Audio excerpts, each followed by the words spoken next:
This is the Bottom Line Podcast presented by Anchor.fm, your home for sports and entertainment talk. I'm Jimmy Finizzi alongside Neil Villapiano. We hope you're doing well. As always, thank you so much for taking some time out of your day to take a listen. We really do appreciate it.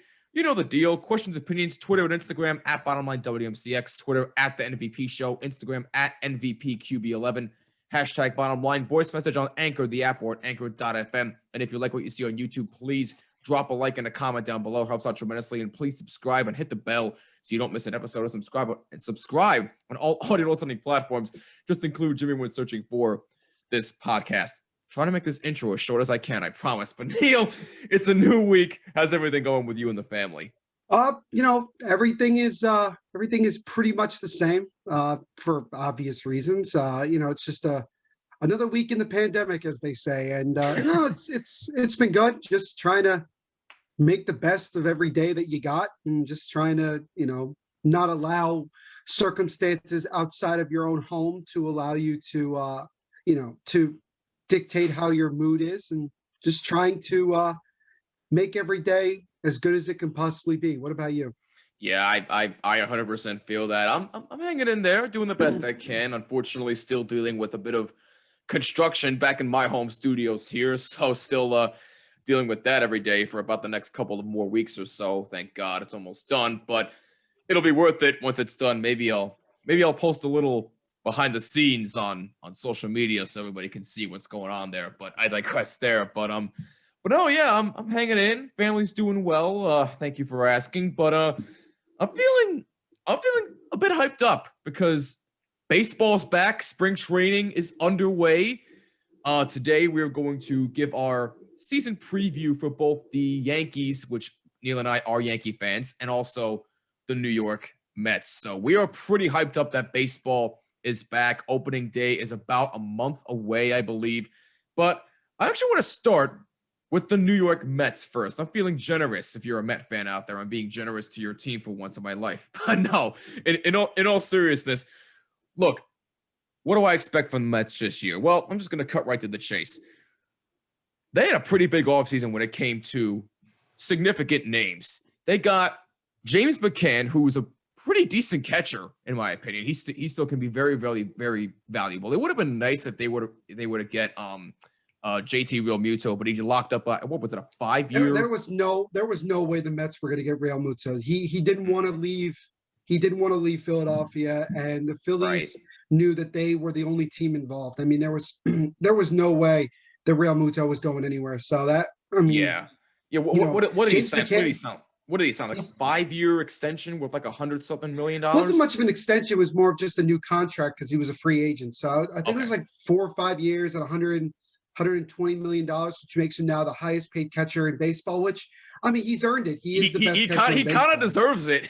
And yeah, with James McCann, the thing that I like about James McCann is that like a year and a half, 2 years ago, basically two baseball seasons ago, James McCann was an all-star with Chicago. Now, obviously, you kind of wonder if it was like a 1-year type of thing. Is he really that type of, can he be that consistent? Well, I think when you look at the fact that the Mets had a guy like Wilson Ramos last year, I think this is definitely an upgrade. I think that they got somebody that is durable, somebody that can hit pretty decently, and can be just a really, really solid guy behind the plate. So, that was a move that I think was to be expected. I mean, once we got into the beginning of the offseason 2-3 months ago, right away the Mets showed that they were very interested in James McCann, and I think they made it very clear from the start that they were going to do everything they could to sign him, and that's what they did. And I think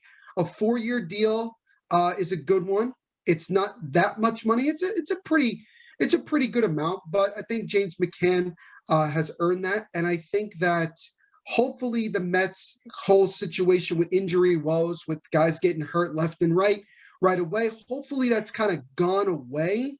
But we'll see. But I think it was a very solid. It was certainly an upgrade. It was certainly an upgrade in their catching position. They needed that. Yeah, that's what they got in James McCann. Oh yeah, no, it was definitely an upgrade, 100%. Well, look, Wilson Ramos. Look, I'm not saying he was a terrible catcher. He's not a He was terrible bad. catcher. He was bad. But Jimmy won't say it. I'll say it. He was bad. He wasn't very good. He was bad with the Mets. Yes, he was Yeah, bad with the he Mets. was. We'll say that. Yes. He was. Is he the worst catcher I've ever seen? No, but it's Oh still no, that's Gary Sanchez. No, that's Gary Sanchez. We'll get into it when we talk about the Yankees. But anyway. Let's continue to defend a dude who averages Look, 125 from the plate. I'm not going to get into a whole argument here. I'll give a little tidbit. Oh no, that's for later. That's for later. When we get into the Yankees, we'll get into it. But anyway, back to the Mets. So James McCann, yes, definitely an upgrade. There's one guy I'm keeping my eye on when it comes to injury with the Mets, but I'll get into that in just a few short moments. But they also signed another pitcher in Carlos Carrasco, who is decent. It's a decent signing. They did not sign him. They did not sign him. They acquired him in the trade for Francisco Lindor. Yes, that's right. That's right. Exact. They got him. Yes, and they also got Lindor, who, by the way, is a legitimate shortstop.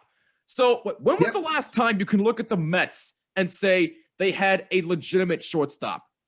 Not in my lifetime. I can't think of any player in my lifetime where I've said that's a legitimate shortstop for the New York Mets. Francisco Lindor is the first for me.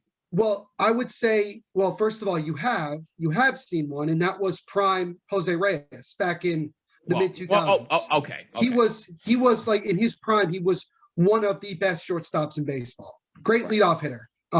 Maybe not the second time around, but certainly when he was in his prime between the 04 to I would say 08, 09, time frame, he was a legitimate shortstop.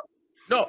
I mean, you're not wrong there. I mean, other than Jose Reyes, I can't think of anybody else in my lifetime where I've said that is a legitimate shortstop for the Mets. But Francisco Lindor definitely is going to star in New York. I have a feeling he's going to have a breakout year for the Mets, but we'll definitely see. But look, when I look at the Mets, this is a team where we have stated on the record last year that they have guys that can actually hit for average, unlike the Yankees, who just rely on the home run. But again, we'll get more into the Yankees in a little bit. I still think that way with the Mets. I still think they have guys that can hit for average. Look, they still have guys like Pete Alonso. They have Michael Conforto. They have Jose Martinez, Dominic Smith, who I think had probably one of his best seasons last year. He really, I think he really came to his own with the Mets. Look, he still has some improving to do. He does, but last year I think he showed what he's truly capable of. So I'm keeping my eye on him this season. JD Davis, decent. Jeff McNeil, I think, can be still a very serviceable player for the Mets. But here's the one guy I'm keeping my eye on when it comes to injuries, like you brought up before, Neil. Noah Syndergaard. This guy did not pitch at all last year because of Tommy John surgery. He's coming off of 11 months of rehab from Tommy John surgery. From what I've been hearing, he apparently looks fantastic. Look, I'm not saying you rush the guy back, give him all the time he needs, but when he does come back, look, I don't know what he's going to be. I don't know if he's going to be the same Noah Syndergaard that we're used to seeing, but if he looks as fantastic as what I've been hearing, if he can show it on the mound, then I think the Mets really still have a legitimate threat when it comes to starting pitchers, because obviously you still have Jacob deGrom, who's probably one of the best pitchers in baseball right now. But look, bottom line with the New York Mets for me is that if they can stay consistently healthy, especially with their pitching, I think we're talking about a team that has a legitimate chance to win the NL East. I really do. I think you have a team that can legitimately compete for an NL pennant, I think, when you look at this team on paper. Okay. First of all, let's talk about, let's go back to the acquisitions. Yeah, like I said, James McCann, solid. Clearly, Steve Cohen wanted to make a splash. Whether it was going to be 1 or 2 or 3, he wanted to make a statement. This being his first year, as the owner of the Mets. Right. Things kind of got rocky because they hired Jared Porter as their general manager, and then, as we know, the stories came out about Porter and the disturbingness of it all, and the Mets had to fire him before he even got a chance. Even though he was the GM when the Mets did acquire Lindor. So, I mean, at least he did that. But I think the best thing the Mets did was to bring back Sandy Alderson. I know that obviously he had to get away from the game because he was dealing with his own health issues. But clearly the Mets are going to be looking for somebody long term. I think they ended up hiring their assistant general manager now as their general manager. Yes. But we'll see. I still think that Theo Epstein is going to end up being with the Mets organization within the next year or two. I think that he wants to have that opportunity to. It's kind of like the Mets is kind of like the Jets. I mean, it makes a lot of sense because they're very, very similar, and usually their fans are the same. Where it's like that's kind of like an ultimate test, like kind of thing. Like if you can come to New York and be the head of one of these fledgling, franchises, or one of these lower franchises in New York, and make them a contender and make them a champion, you get massive, massive street cred. So I think that somebody, and I still think it's going to be Theo Epstein, but I think somebody's going to come here and really, really make a difference. And I think it really starts with the owner of the Mets, Steve Cohen. Like I think Theo Epstein's probably the best option for them at this point, isn't it? I don't know if it's the best option because again, things could change after the season. Hirings and firings and all that stuff. So let's see what happens. I think if Dave Dombrowski was still available before he got hired by the Phillies, if he was still there like a year from now, I think that the Mets would probably do it. The only problem with Dave Dombrowski is that he is not a type of general manager that is big on like staying the course. If you're a rebuilding team, he kind of like wants to win now. That's been his MO since he's been in the league. I mean, he was win now with the Marlins and then gutted the team. Right. He was a win now with the Red Sox, gutted the team. Most likely with the Phillies, they're going to try to win now, and if it does, whether it works or it doesn't, eventually they're going to gut the team. That's just how it goes with Dave Dombrowski. But I mean, Theo Epstein right now is going to be working with Major League Baseball, and we'll see how things develop, as we move forward. But again, Steve Cohen is the big thing here. He, his press conference, he put out a statement right away. He said, if we're not a World Series contender within the next 4 or 5 years, I'm going to be really disappointed. That shows you that A, he's willing to spend money. B, he wants to win. He doesn't want the Mets to be in the middle of the pack when it comes to their entire payroll. The Mets are like top 5 right now in the payroll, $210 million. Yep. $210 million. When was the last time the Mets had a payroll that huge? In a long time. In a very, very, very long time. You're right. I can't recall them ever being in the top 10 in payroll.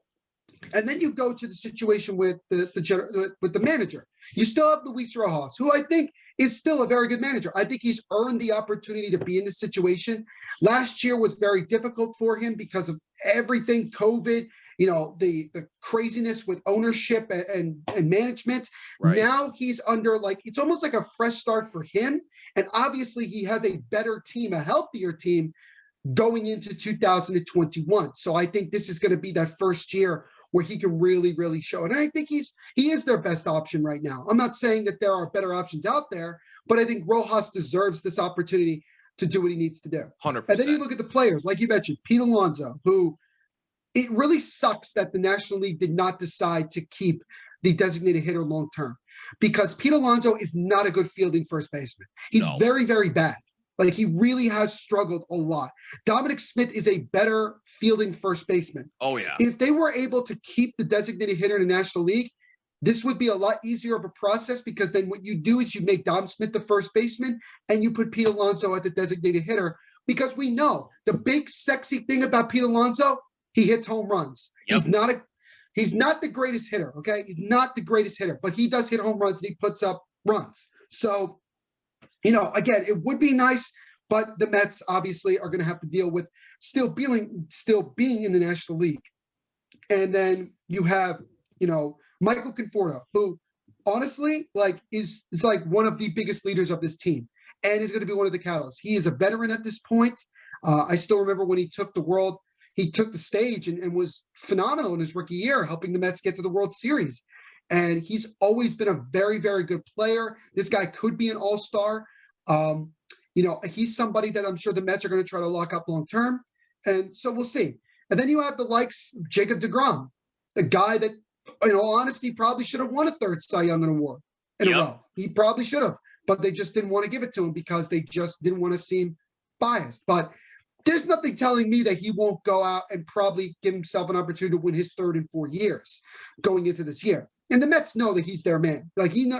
He's their ace, plain and simple. And apparently he's improved his velocity. I think he hit like what 99 from what I've heard last time. I mean, he The might be biggest thing for look.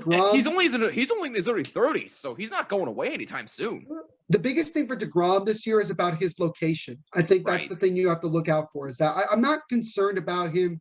Can he throw 95 to 100? Like that, to me that's overrated because hitters now can hit 100 miles per hour, and Right. that's why a guy like Aroldis Chapman is becoming less and less of a of a Yeah. special player and more of just a regular run of the mill type of pitcher.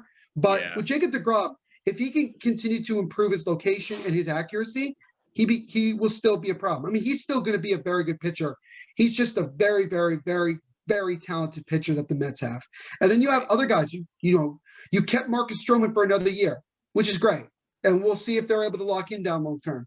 Then you brought in Carlos Carrasco in the trade with Francisco Lindor. Carrasco is coming off of dealing with cancer. And, he wasn't great, obviously, because he had to build himself back up throughout last season. But Right. this will be that year where this is the first time in a while he's fully healthy and he's ready to go. And Cookie is still a very, very good pitcher. He still is very, very solid. And then you have Noah Syndergaard, who, look, Thor's not even going to be back until midseason. Right. So, we'll see how it goes. But obviously, this is that year to prove to the Mets and maybe even to prove to the rest of baseball that he is still a very, very good pitcher. Not the same pitcher that he was 4 or 5 years ago, but still a very, very reliable pitcher. And then it's about figuring out what are you going to do in the back end of your rotation. They improved the bullpen. I like it. I think it's better. They need the bullpen to be a big component here because the Mets don't have the greatest starting rotation, but they do have a rotation that could go 5, 6 innings, 7 innings. But after you get past 6 innings and you got to switch it up, who are going to be your arms? And Exactly. it's guys like Seth Lugo that are going to have to really, really, take that big step to try to get this team where it needs to be. And so Edwin Diaz has something to prove too, because he's been terrible. Edwin Diaz has a lot to prove. Diaz has a lot to prove because he's still pretty young, Right. and he has a lot of, look, the Mets gave up a lot for him. So they have, they're hoping that it can start to cash in because it's difficult. And then lastly, you have Francisco Lindor, and that was the big thing this year. The big thing was getting a superstar player, and you did. Now, the Mets are going to try to get him to sign long-term prior to opening day. That's what Lindor said. Lindor gave them a deadline, said, we're going to be talking an extension until opening day. Once opening day comes, I don't want to talk about it anymore. So the Mets would like to try to get an extension by that point. We'll see if they do. If not, it might be difficult. But I think that Lindor is probably going to end up signing an extension. I think he likes the fact that he plays in New York and he's playing with the Mets. And I think because the Mets are an up-and-coming team, I think you have that. Then you had the situation, obviously, you couldn't get Trevor Bauer. He kind of screwed you over to go to the Dodgers, whatever. You tried to get George Springer, didn't work out, even though you gave him more money and more term. To me, the reason why those things happen is because of what these players know about the Mets. It's the Mets. All these crazy things happen. They lead to regrets, as my book entails. This is the Mets. And until you have people that can come in and turn that around and say, we are no longer going to be the same old Mets that everybody knows, it's going to be difficult to convince big-time players to come. With Lindor, they traded for him. They didn't convince him to be here. They just traded for him. And we'll see how Lindor, reacts as the entire spring training goes, and we'll see what the Mets do. And then the last thing is simply that they still have to figure out what they're going to do at third base. JD Davis is probably their immediate situation, but you had a chance to maybe go out and get Nolan Arenado, but maybe the asking price was too much. Honestly, what the Rockies got for Arenado was not a lot anyway, so maybe the Mets could have done it. There's some other guys out there, maybe like a guy like Chapman. I know the Mets were trying to get Chris Bryant from Chicago, and maybe they'll revisit that at the deadline. Who knows? But they certainly have to figure out what the long-term solution is at third base, because I think that's the only thing that they still have a question mark. But bottom line, basically, with the Mets is simply this. I think the Mets are, on paper, I'm going to say this on paper. On paper, they are the best team in the National League East. Agreed. They 100%. might be only. I mean, I could even drop them down to second behind Atlanta because Atlanta still has a lot of talent. Pitching Right. wise is a little bit concerning to me. The only question But with Atlanta is, can they get over the playoff hump? That's the thing. well, no, the question to me is that can their pitching staff can it be consistent? Also that. Can Yeah. it be consistent? I don't know. Right. We'll see. But I think the Mets, they're a type of team that if they could get into the playoffs and they get things rolling, they're gonna go to the World Series, in my opinion. I know I said that last year, obviously, but I think that on paper the Mets are better than they were last year. But like you said, Jimmy, can they stay healthy? The Mets have had issues with that for years, with main guys getting hurt within the first month and a half of the season, and because of the fact, again, we're still dealing with COVID, even though I think it'll be 162 games. I think we're pretty much doing a normal season. I think that's what they were saying. Yeah. So, and I know the fans will be allowed to be in the stadium, so that'll be good for fans and good for business, obviously. But yeah, 100%. I think the Mets are certainly a better team, and we'll see how they perform. It's going to be. We'll probably have a good answer as to what the Mets are by probably late June, I would say. By that time, I think we'll know where this team is going to go. Oh, yeah. No, 100%. But yeah, this is a team I can definitely see winning 90-plus games and possibly winning the division. I think they're going to be that good because, like I said, they have guys that can actually hit and guys that can pitch. The question is, like you said, Neil, can they stay healthy? That's going to be the key for the Mets if they want to have a chance to actually try and compete for a World Series. But that remains to be seen. We'll see what happens in June. But that's the Mets. Now let's go to the team that Neil and I are fans of, and that would happen to be the New York Yankees. Look, where do I even begin with this team? First of all, highly disappointing year last year, without question. The one guy that stood out to me in the postseason last year was Giancarlo Stanton, because at least he was actually trying to go out there and prove something. Nobody else was doing their damn job outside of him and maybe Garrett Cole. But other than that, nobody was doing their damn job. But this year, I mean, on paper, this team should go to the World Series. I mean, look, they got DJ LeMahieu back, which is what they needed to do. 6 years, $90 million. You had to get your best hitter back. So they got LeMahieu back. They got Corey Kluber in the offseason, which is a very interesting signing. I still think he can be not great, but serviceable pitcher, in my opinion. But we'll see how that plays out. You also got Jameson Taillon from the Pirates. I think the Yankees like making deals with. Sorry if I'm saying that incorrectly, by the way. It's Jameson Taillon. Taillon, thank you. Taillon. I just think the Yankees like making deals with the Pirates. Bottom line. Yeah. Everybody likes. I don't know what it is. Okay, first of all, everybody likes making deals with the Pirates because they give everybody away that's worth a damn for pennies on the dollar. They traded away Josh Bell, their all-star first baseman, for literally nothing to the Nationals. Where is Josh Bell again? He's in the Nationals. Oh, he's on the Nationals. Okay. Literally nothing. They got a pretty decent haul from the Yankees because the Yankees usually have a pretty good haul. But yeah, I mean, obviously, the Pirates are just shedding salary like they do every year. Right. No, absolutely. But you got him. They signed Brett Gardner back to a 1-year deal. Or was it a 2-year deal? It was a 1-year deal. But a 1-year deal with a player. It's a stupid waste of money. Look, very stupid waste of money. Look, you may say that. Look, I know Aaron Boone said that Clint Frazier is the starting left fielder, which I wholeheartedly agree with. He absolutely That's bullshit. To me, that's bullshit. I'm sorry, that is. What? That was bullshit. It's that bullshit. Clint Frazier's the starting left fielder? It's bullshit. Oh, come on, man. No, let me explain. I will tell you this right now, and I'm really tired of people trying to defend this, and they don't understand it, okay? Last year, for so many different opportunities, every single time that Clint Frazier got a chance, he proved that he was by far way better than Brett Gardner. But Aaron Boone continued to play Brett Gardner over Clint Frazier. And this is not completely on Boone. I thought this isn't completely on Boone. This is on management. I know this. This isn't new. This is clearly a Brian Cashman / House Steinbrenner crappy move where they just want to try to relive the good old days with Brett Gardner. Gardner is still the fastest player on this team. There is no question. Right. I don't mind him being here if he is staying on the bench. if he is used as a pinch runner or pinch hitter.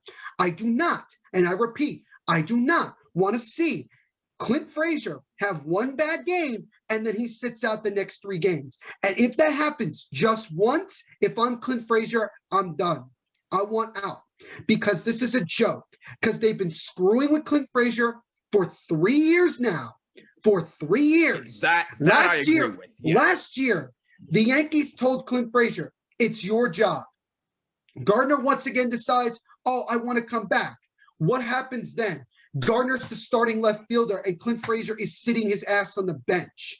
You don't think that for a few minutes that the Yankees aren't thinking about it again? I'm telling you right now. I'm pretty sure they are. Do not be surprised. I'm telling you. Let's see how spring training goes. Let's just see.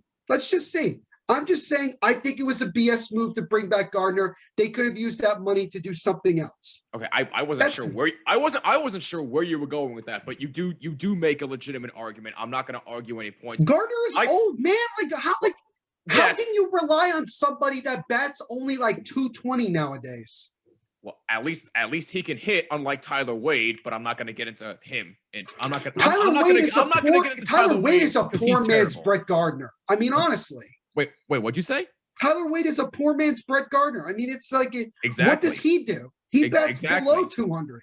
Exactly. And this is coming from a guy, me, who used to defend him, but now I can no longer defend him. It's really sad you tried to defend absolutely Tyler Wade. Horrendous. He has been terrible. I don't know why he's still on the team. Try to still defend Tyler Wade is a joke. It really is. Well, look. It really is. Wait, you called me out on it. I've seen it. He's terrible. I don't know why he's still on this team. I'll never know, but I digress. Maybe he'll do something. I have no idea. I don't think he'll do a damn thing, but that's just me. But anyway, back to the matter at hand here.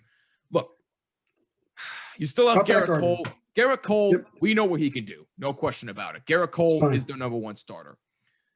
Here are a couple of guys who I am looking out for this season. I have 3 in particular. Well, actually 4. Luis Severino, what's he going to be like when he comes back actually healthy? We don't know what he's going to be. So Luis Severino, I'm keeping my eyes on. Aaron Judge, look, obviously he hasn't been hitting as much. And I'm keeping an eye on that oblique because that oblique has been giving him fits. So can Aaron Judge stay healthy? It can actually go out there and hit for average instead of relying on the home run too much. I'm keeping my eye on that. I'm also keeping my eye out on Giancarlo Stanton because like I said, last year in the postseason, he was outstanding. Outstanding in the postseason. Can he keep up that pace in the regular season and actually go out there and be a serviceable player for the Yankees? I do not know. But if he can do that, then we'll see what happens. But I'm keeping my eye on Giancarlo Stanton. And this player is probably the most important I'm keeping my eyes on, and we brought him up earlier. And yes, Neil, I know you're not going to be happy that I'm calling him out. Don't get me wrong. I'm calling him out. But I'm keeping my eye on Gary Sanchez. About damn time you did. I'm keeping my eye out on Gary Sanchez, and here's why. Look, if you know me well enough from the past few episodes that we talked about the Yankees, you know, and Neil certainly knows this well enough, that I have defended Gary Sanchez from the time he got to the Yankees. I understand. Look, he hits for power. I get that. But he's got to cool it with the pass balls, man. The pass balls are getting way, way too tiresome to watch. I'm sorry. Look, I get it. He's got a strong arm. There is absolutely no question about that. He's probably got one of the best arms when it's used right. When he can use it right, he's got one of the best arms in baseball. He can get people out stealing base in an eye blink. What do you mean by using it right? When he's actually accurate with throwing is what I mean. But anyway, trying to understand. Look, the reason why I'm keeping my eye out on Gary Sanchez is because, look, obviously last year he was abysmal. A 147 batting average as a power hitting catcher. There is absolutely no excuse for that whatsoever. I know he's doing everything he can to try and go out there and prove the haters wrong. And I applaud him for that. I do.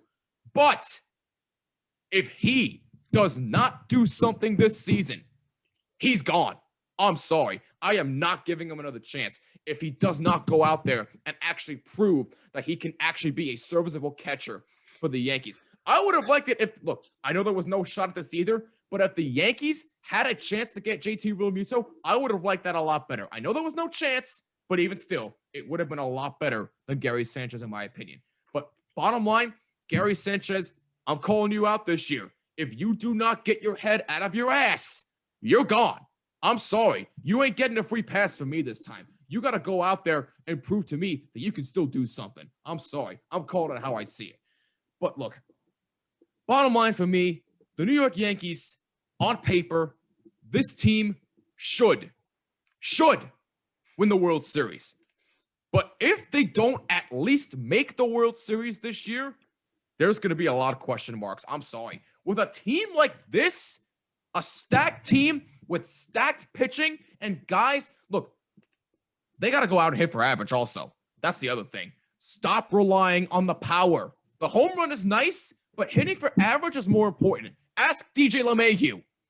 But look, bottom line, look, I'm not getting my expectations that high for the Yankees this season. I'm being as realistic as I can see it. On paper, they should at least go to the World Series, but if they don't, I'm going to have a lot of questions about this team. I'm sorry. I'm just calling it how I see it with these guys. Yeah, I didn't really want to do this because I am probably the most negative Yankee fan that I know at the moment because I don't think this team is good enough to win the World Series. I don't. I don't think that doesn't. I think that they barely improved. You're talking about the team that for many years has the highest payroll in baseball. Right. And they start cutting payroll. This is a team trying to win a World Series and you're cutting payroll. Now, when the Yankees come out and they talk about, oh, we lost millions of dollars, nobody gives a crap at all. Because guess what? You're the Yankees. You're not going to go broke. Not like you still have money to go out. Yeah, like how I think they're one of the most valuable franchises in sports. You're really going to complain about look, I get it. It was this a pandemic, all right, question, but you have billions of dollars. Come on. Let's really? Answer this question. Let's start with that. Okay? Let's start from the top and work our way down. Start at point one. The reason the Yankees have been this way for not a long time, but for a while, right, is because of who owns the damn team, and that is Hal Steinbrenner. Hal Steinbrenner is not his father. Hal Steinbrenner is a business person. He cares about the bottom line. He is not interested that much in winning a championship. Now, you can look at it and say, well, Neil, that's not entirely true because they did win it in 2009. Okay, I agree. He went out and he got Mark Teixeira, CC Sabathia, and AJ Burnett. He got a lot of really good players, and they won a championship. They haven't won jack diddly squat since then. Right. And every year they cut more and more payroll. And you go back to 2016 when the Yankees basically had all these older players, guys, Jeter had left, A-Rod was out the door, CC was still here. Teixeira wasn't his last season. They forced Teixeira to get the hell out because he was such a liability. They got rid of all these old guys, and what did they do? They did something that the Yankees have not done since the early 90s. They built their team through the farm system, and they had an incredibly likable team in 2017 with a young Aaron Judge, with a young Severino, with a young Sanchez. And this team, with literally no expectations, went all the way to Game 7 of the American League Championship Series. Yep. Game 7. They nearly went and probably would have won the World Series had they gotten past Houston. Obviously cheating notwithstanding, but I get your point. That to me was incredible. They go into 2018, and what do they decide to do? We're going to get the glittering prize that is Giancarlo Stanton. And at first, I was pumped about it because to me, it felt like, okay, we have a dominant number 4 hitter. And if we decide to think with our head and not our ass, we can move freaking, Aaron Judge from batting second to batting third. And then you have a tremendous tandem of Stanton and Judge at 3 and 4. And you could still bat Judge in the first inning. But guess what? If he hits a home run with 2 men on as opposed to 1, it's obviously bad. But Yeah. the Yankees did not. The Yankees lost in the ALDS that year to the eventual World Series champion Boston Red Sox. Right. Oh, that's 2 years in a row you lost to the eventual World Series champion. Okay. 2019 comes along, right? 2019 comes along. The Yankees, once again, are a very, very good team. They get to the postseason, and a lot of their big hitters fall to you know what. They crap the bed, as we all know. Oh, yeah. They lose in the ALCS again to In Houston. 6 games. Now, yeah, they cheated. We all know this, but whatever. Who cares? At this point, who gives a crap? Doesn't matter anyway. Then you go into last year. Last year, it's a pandemic-shortened season, and the Yankees, excuse my language, dicked around the entire season. And what I mean by that is that they basically didn't really try to go out and win a World Series. They basically just were like, well, let's just get through the season and see what happens. They got to the playoffs and lost to a Tampa Bay Rays team that in a normal season would have not even gotten close to postseason play. Not even close. They probably wouldn't have made the World Series last year. The same Rays team that just gutted their entire team during the offseason. I mean, that, let's think about it. And finally, the Dodgers won a World Series. So they are no longer in that situation of, they haven't won anything recently.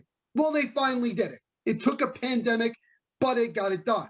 Right. Now the Yankees are the most desperate team when it comes to winning a World Series championship. You would think that the Yankees, despite the pandemic, would still try to go out and get another big-name player or a couple of really good players that could put them in a position where they are stacked all around the board. And they didn't. They went out and they signed Corey Kluber. Corey Kluber is way, way, way past his prime. He pitched 1 inning in 2020 and then was lost for the season due to injury.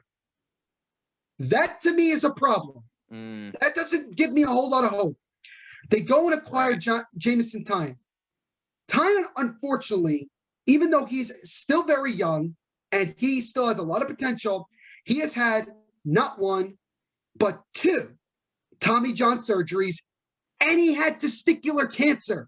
Yeah. This dude's body has taken a beating, and he's not even 30 yet. Yep. But I still have optimism with him. He's still very good. There you go. Right. You have Severino back. How is he going to be coming off of Tommy John? Exactly. Not every pitcher comes back and is the same self. Just saying. Yeah, okay. Exactly. Then you have guys like, I don't know. Let's throw out a name. Let's throw out a name here. Give me a name. Give me a name. Give me a name. Give me somebody. Here we go. Domingo Germán, who decided to be an asshole and decided to beat the crap out of his girlfriend in public. And didn't even publicly apologize to her during his press conference. Publicly apologized for it to his girlfriend while speaking to the team and also the media. Right. And I'm with Zach Britton. You can't pick your teammates. And I'm telling you this right now.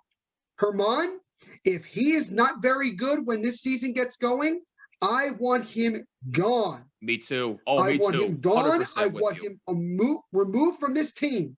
I want him gone. And then the Yankees make the classic Yankee move and sign old-ass Jay Bruce to a minor league deal. Why? Why do you think that Jay Bruce is a good addition to this team? And here's the reason. Because of the theory that the Yankees have a short porch, which I have proven before is not true. You want to talk about a short porch? Go to Fenway. Yep. That is the definition of a short porch. And not there to is mention no the such pesky thing as a short porch in Yankee Stadium. Look at the background that Jimmy has right now and look down the right field line.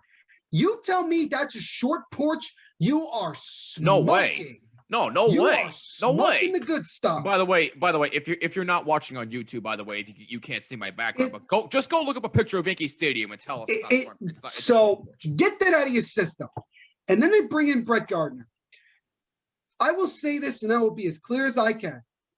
If Brett Gardner is the backup, hell, even the fourth string outfielder for this team, I have no problem with him being here. Okay. But if I start seeing the bull crap of him playing over some young players or better players, then I clearly know what's going on. That Brett Gardner has so much clout that he can't be touched. You acquired Clint Frazier for Andrew Miller 3.5 years ago. Yep. He had the makings to be an all-around star. And you, as an organization, have dicked around him for 3 years. And here's another guy you've dicked around with, Miguel freaking Andujar. Oh, Andujar. Now, here we go, Yankee fans. All y'all want to say Andujar sucks. He's become such a terrible player. What happened to him? I will tell you exactly. That's so not fair. I will tell you exactly what the hell happened. The Yankees dicked around with him. They done this before, and they did it this time. Andujar had the chance to become the everyday third baseman, and unfortunately, 2 years ago, he got hurt and was out for the rest of the year. Yep. I get that. Then you have Gio Urshela, who came out of absolutely nowhere to become very, very good. Yep. And unfortunately for Andujar, there isn't, quote unquote, a place for him on this team. So then here's the question.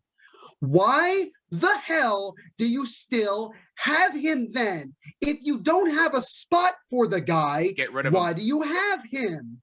This is logical here, ladies and gentlemen. If you traded him 2 years ago, you would have gotten a good haul. Now, because you dicked with him and you've given him no confidence whatsoever, you are he has very little to no value. And you're wasting his time. You're wasting his time. You're wasting his agent's time. You're wasting your own time. So you have a choice here, ladies and gentlemen. You do one of two things. You move on from Gio Urshela and you get a good haul for him and you make Andujar your starting third baseman, or you get rid of Andujar and you deal with Gio Urshela. But I'm telling you this right now. The two biggest players who have the makings to be tremendous in this game are Miguel Andujar and Clint Frazier, who the Yankees have consistently dicked around with for the last 3-4 years, and it has to stop. I agree. So leave Clint Frazier alone. If he has a bad game and he strikes out 4 times, I don't really care. Keep him in the game, because if the minute that he makes a mistake, you take him out, you are wasting his time and your time, because clearly there's no patience here, because he's still a young player and he's still very good. He's still very good. And you got him at the deadline for Andrew Miller. And with Andujar, you drafted and developed Andujar. Yep. You didn't trade for him. You developed him. But I have a theory that Brian Cashman has something against Latino players. I don't know what exactly it is, but I think there's an issue there. And that's why Andujar got screwed. But that's me. Here's the position. Let's go through pitching staff. C+. Well, I'm just gonna C+. Yeah. Catching. D-. Gonna be honest. First base with Luke Voit and Mike Ford, and maybe Jay Bruce if you want to be stupid. B. Yeah. You have second base, which is gonna be DJ LeMahieu, and probably, I swear to God, Tyler Wade as his backup. A-. But 99% of it is DJ LeMahieu. Shortstop, you have Glaber. I mean, C. I still wish that they could move him to second, but it is what it is. Third base, you have... He'd be a better backup than Tyler Wade. Yeah, anybody on this team is a better backup than Tyler Wade. Facts. Third base, you still have Gio and you have Miguel Andujar. To me, that's B+. Right. Left field, you have Clint Frazier, and where else? Center field, oh my God, they have to play Aaron Hicks. Guy gave him 7 years, $70 million, and he is so below average. It's a joke. He also has a lot to prove this year. He's already proven he's not it. Anyway, and then you have the man himself, Aaron Judge, and right. Right. This is my thing with Aaron Judge. I could give a rat's ass what he does in the regular season. I care about two things with Judge. Stop batting him second, which the Yankees won't do because that's like apparently taboo now. Yeah. Not going to do that. And he has to come through in the playoffs. Agreed. Where the hell was he in the playoffs? Nowhere. Oh, he still swings at the off-speed pitch low and outside. He's still doing it 3 years later. Nobody is trying to fix that. I want somebody, Marcus Timms, I'm looking at you. Yep. Fix that. Fix that, because if you don't, then Judge is going to continue to be a liability in the postseason, and I would rather see him get shipped away to somewhere else and have guys on his team that can come through in the postseason than a superstar who bats 201 in the postseason. Now, let's get to the other two big liabilities of this team. Let's start with Stanton. If Stanton can improve off of how he played to some degree in the regular season and then certainly in the postseason, if he is on his game in the postseason, the Yankees are winning the World Series. Oh, yeah. This is just like A-Rod in 2009. No question. If he's on point, they're not. Nobody's touching them. Nobody is touching them at all. Right. So let's see what happens with Stanton. He's still a liability with the bat, and he is so injury prone now that they can't even trust him to play in the outfield. So he's the DH. We already know that. He should be batting like 6th or 7th in the lineup until he proves otherwise. But that's me. Now, let's go to El Kraken, or as everyone calls him, Gary Sanchez. Oh boy. The fact that he's still on this team is a shame. Because for 17, 18, 19, and 20, Gary Sanchez has proven time and time again that he can hit as many home runs as he likes in the regular season. He is without a doubt the worst catcher I have ever seen in the postseason. There is nobody worse than him. He is a massive liability with the bat, with the glove, and that's pretty much it. His arm is still solid. But he sucks at fielding. He sucks at hitting. He's not good at all. And he has refused to change. I don't want to hear that the Yankees have tried stuff and they're not doing a good job and it's the Yankees' fault. No. Once you get past 3 years, it's clearly not the team's fault anymore. It's clearly the decisions by Gary Sanchez that he does not give a flying you-know-what about trying to get better. If he did, he would have improved by now. It's been 4 years. And that, to me, is what's disgusting about Gary Sanchez. I would rather the Yankees have Higashioka and Austin Romine, if they kept him, as the catchers, than have a Gary Sanchez who will hit 211 in the regular season with 35 home runs and 130 RBIs. And then totally crap the bed in the postseason. So, Jimmy, you're on your last line with him? Yes. I've already been off that for the last 2 years. So for me, I don't give a crap. Okay. Because if he just sucks again, I'm not gonna come on here again and say he has to go or anything. All I'll say is just told you. I told you. I said it for several years, and everybody thought I was smoking the good stuff. Like, oh, what are you talking about? Sanchez is the best catcher in baseball. To who?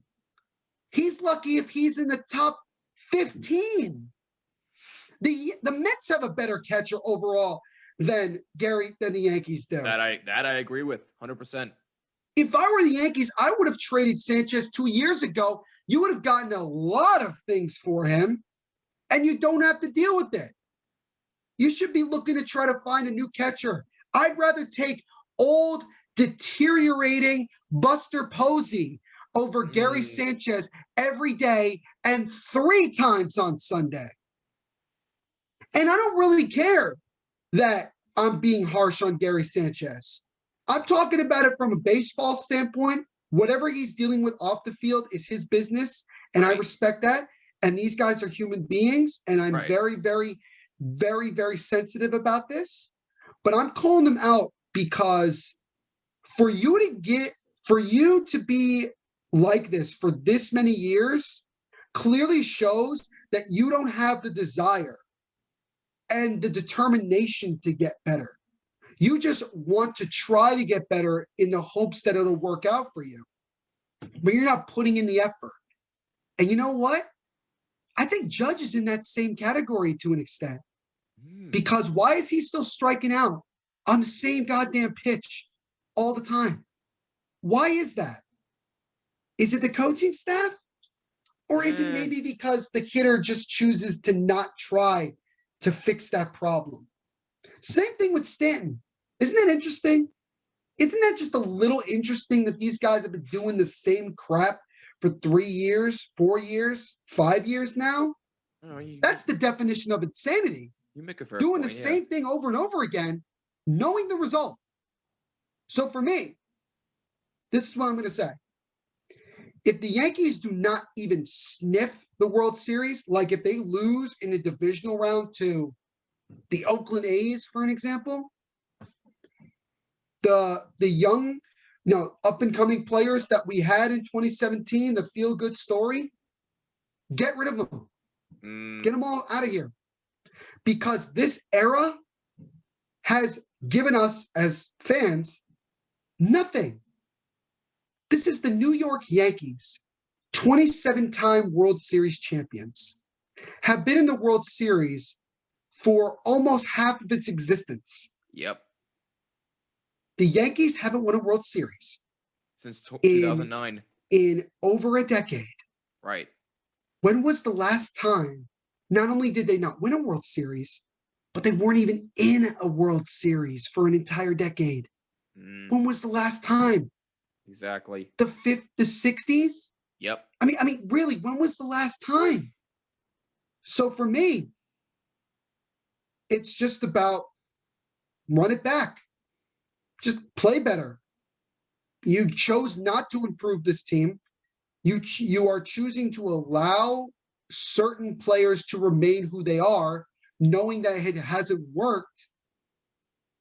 And you're still trying to beat your chest like, oh, we're just the Yankees. We're going to go out and outmash everybody.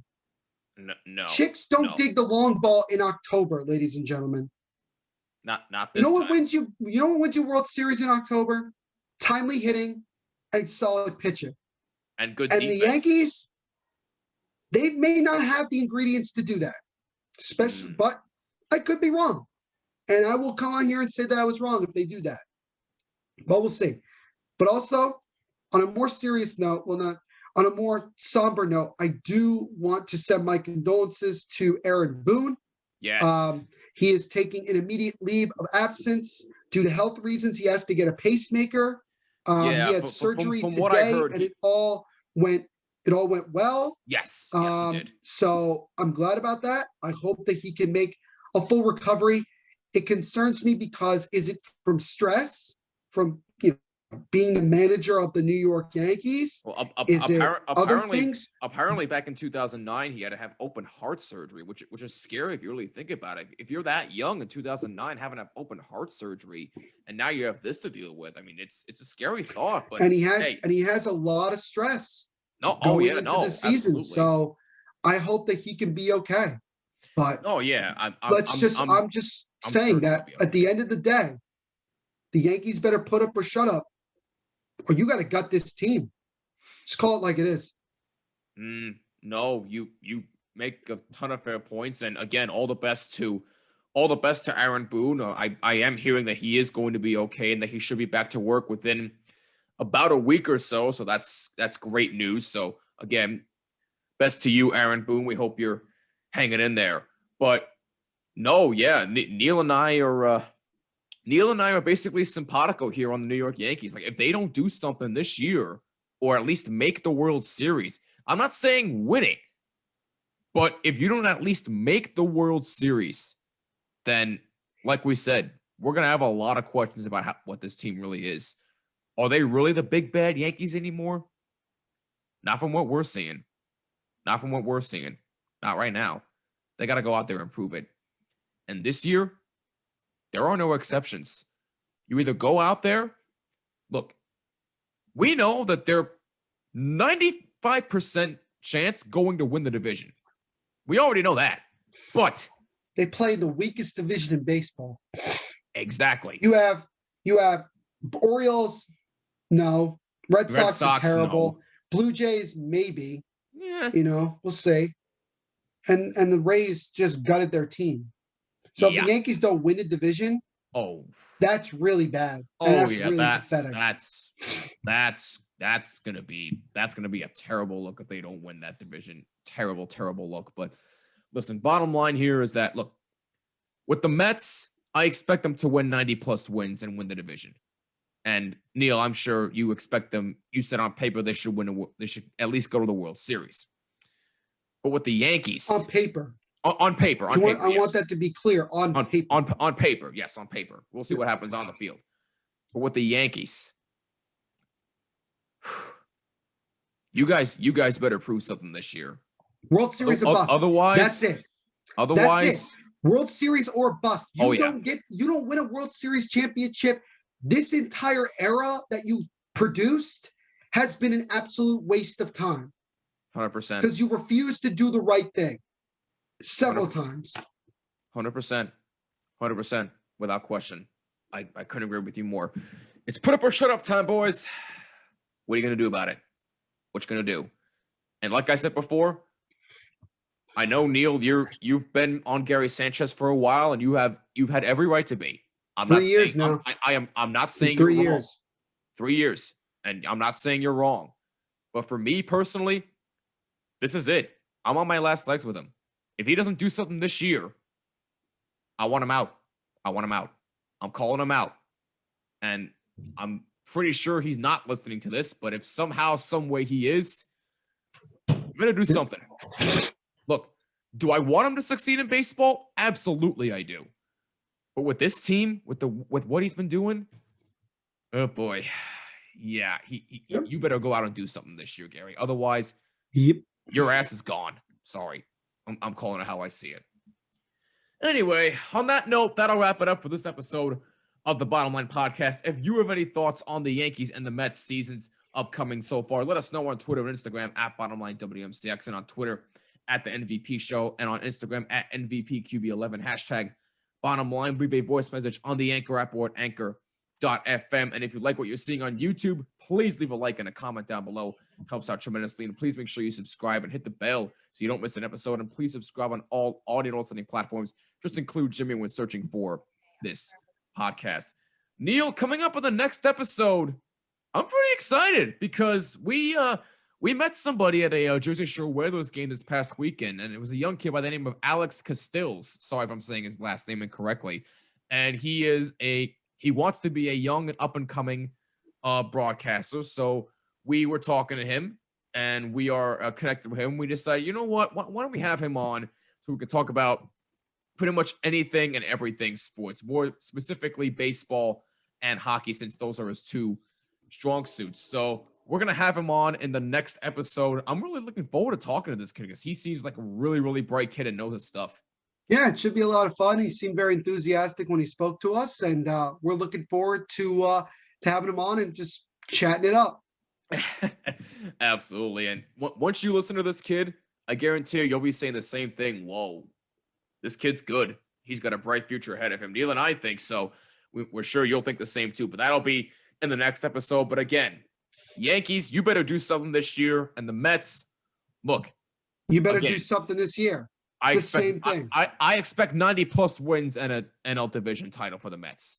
Yankees, I expect at least a appearance in the World Series. I'm not saying win it, but an appearance. I expect the World Series at least. Okay. At least. All right, so Neil expects a World Series win. I'm expecting at least an appearance. If none of those things happen, oh boy, we're gonna have a lot more tirades about this team. Yep. Guarantee that right now. Yep. But we'll worry about that when the time comes. Next episode's gonna be a lot of fun though.